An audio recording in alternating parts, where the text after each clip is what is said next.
Les backwaters sont ces eaux fluviales qui s'étendent le long de la côte Malabar située au sud-ouest de l'Inde dans l'état du Kerala.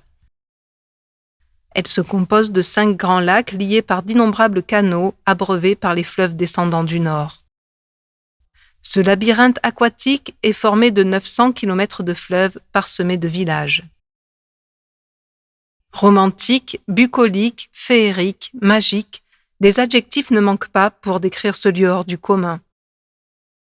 Ici, l'activité principale est la pêche et la réparation de bateaux, mais d'autres activités font vivre les habitants des backwaters, notamment la fabrication de cordes à base de fibres de noix de coco.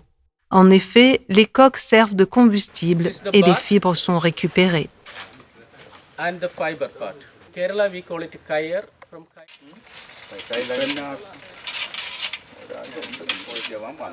À l'aide d'une fileuse, elle s'enroule sur elle-même jusqu'à former un cordage qui, doublé, triplé ou quadruplé, devient de plus en plus solide.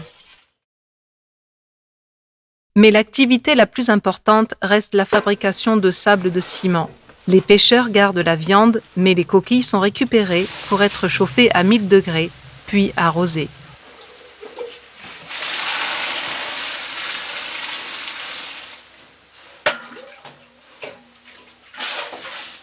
La réaction chimique thermique provoquée permet de les réduire en poudre et de l'utiliser comme sable pour fabriquer le ciment.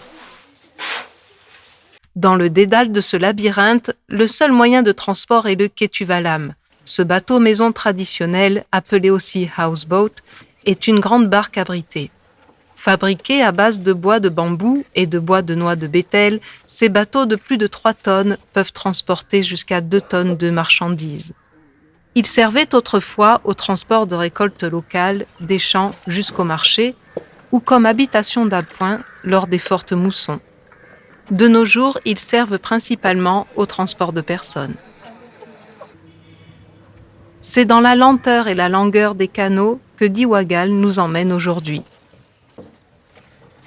Depuis des décennies, chaque jour, il conduit son bateau comme il a vu son père et son grand-père le faire à leur époque. Okay, and how much cost about that? 14 വയസ്സിലാണ് ബോട്ടിലെ പണി തുടങ്ങിയ എനിക്ക് 65 വയസ്സായി ഇപ്പോഴും ഞാൻ ബോട്ടിലാണ്. Une perche de bambou de 7 mètres de long à la main, Diwagal répète inlassablement les mêmes gestes et passe devant les villageois qui s'activent au quotidien sur les rives interminables des backwaters du Kerala.